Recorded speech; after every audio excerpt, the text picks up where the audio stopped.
Po, buenos dias po. Samahan niyo po ako, magluluto po tayo ng munggo. Ayan po yung munggo natin. Pinakuluan ko na po yan para medyo malambot, para madali po siyang maluto po. Ayan. Buenos dias po. Magluto po tayo ngayon ng munggo. Ito po ang munggo natin. Ito po. Ito naman po ang bawang. Ay, ito po ang bawang. Ito po ang luya.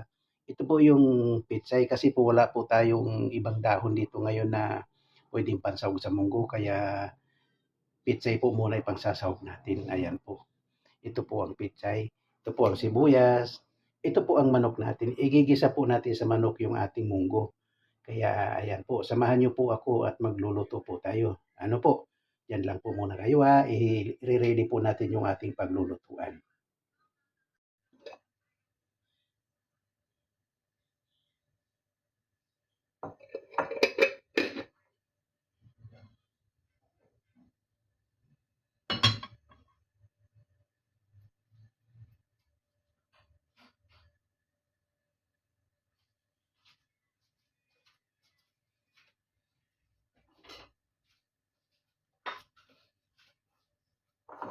Ayan po, gisahin po muna natin yung ating pansahog.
Ayan po, ilagay na po natin yung ating bawang.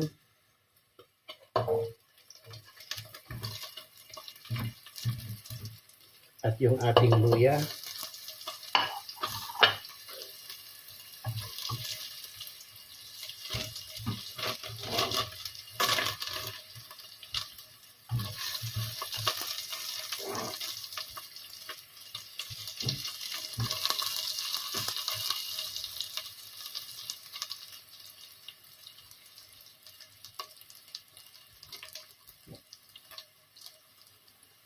Tanggalin po muna natin yung ating chicken.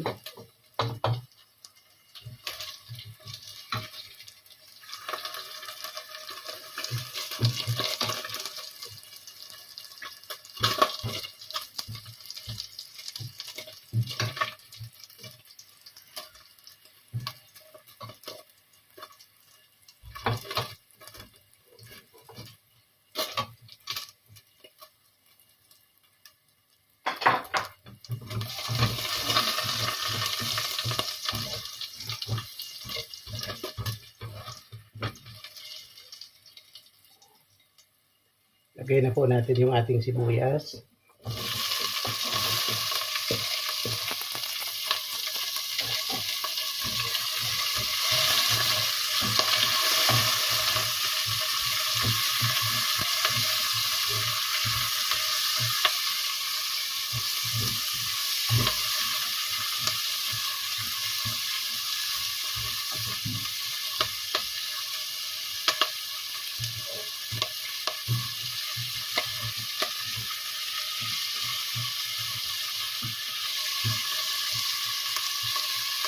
Medyo i-brown lang po natin siya ng konti.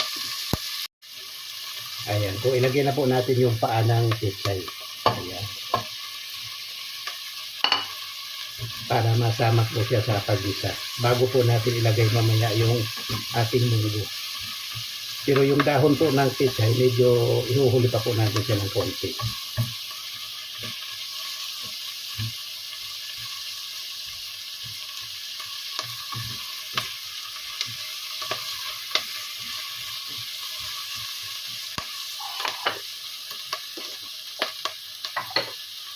Lagyan po natin ng kaunting asin para magkaroon po ng kaunting lasa yung ating.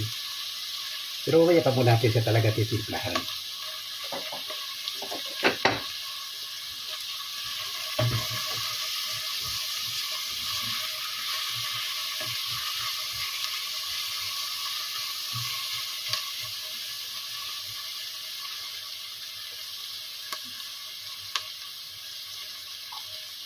Ilagay na po natin yung ating chicken. Ayan po.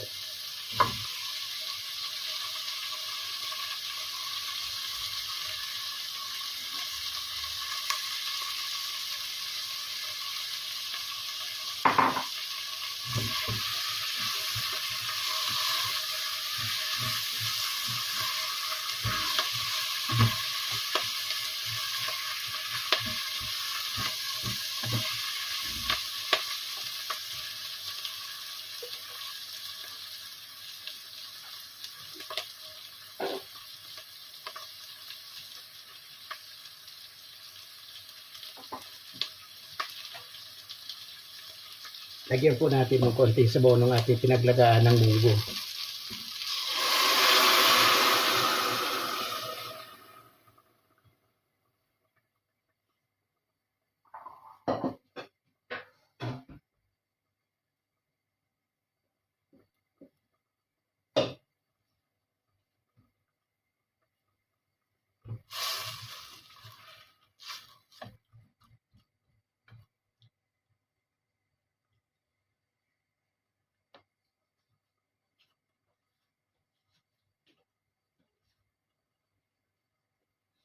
Ayan po, pakuluin po muna natin siya ng kaunti.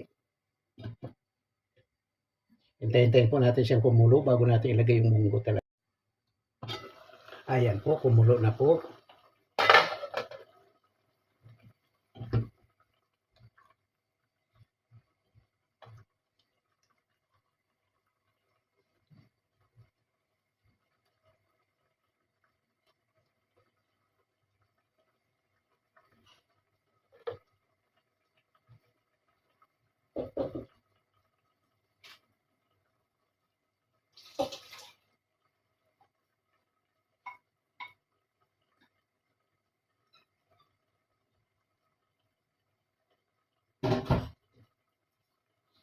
Ilagay na po natin yung munggo.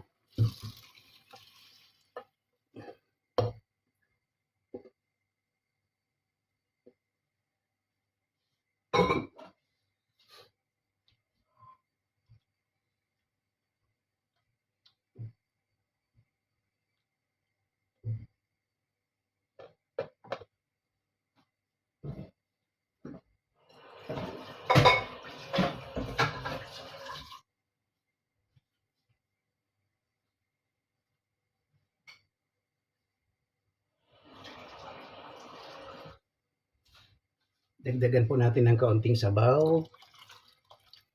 Ayan po.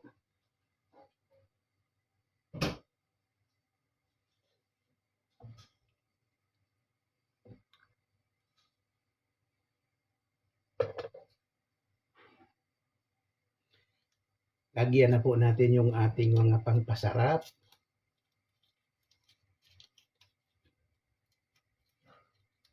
Yung ating Knorr chicken cubes, lagyan na po natin.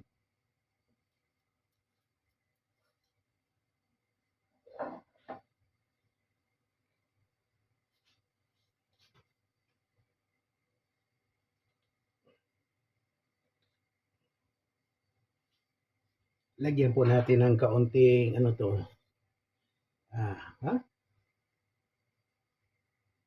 Oyster sauce po.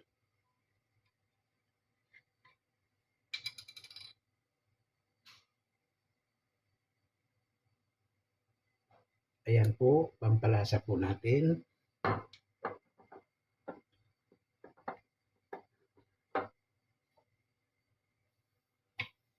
At kaunting patis po.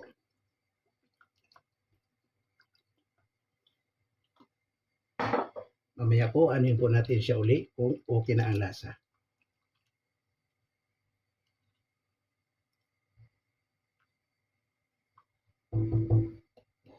Takpan po natin siya uli. Pagkulo po niya, okay na po. Lagyan na po natin yung dahon ng pitsay. Ber, tingnan natin. Hindi pa kumukulo. Pagkulo po niya, lagyan na po natin yung dahon ng pitsay. Ayan po. Hindi pa po kumukulo.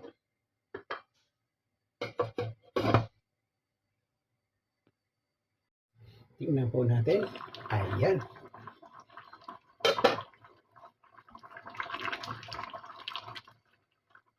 Okay, luto na po yung lagyan na po natin yung pitsay. Pag nilagay po natin yung pitsay, isang kulo na lang o 5 minutes na lang, okay na po ang ating munggo. Munggong ginisa sa manok. Manok ginisa sa pulyo. Ay sa manok ginisa sa munggo. Munggo ginisa sa manok. Ayan po. Counting 5 minutes na lang po, okay na po yan. Hintayin po natin 5 minutes. Aber, bago po natin siya patayin, tingnan po natin kung okay na po yung kanyang lasa at nang matapos na po natin ang pagtitimpla.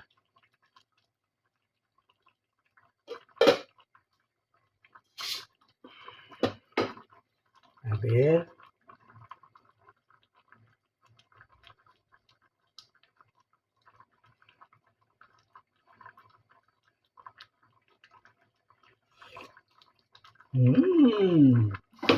very good. Okay na po.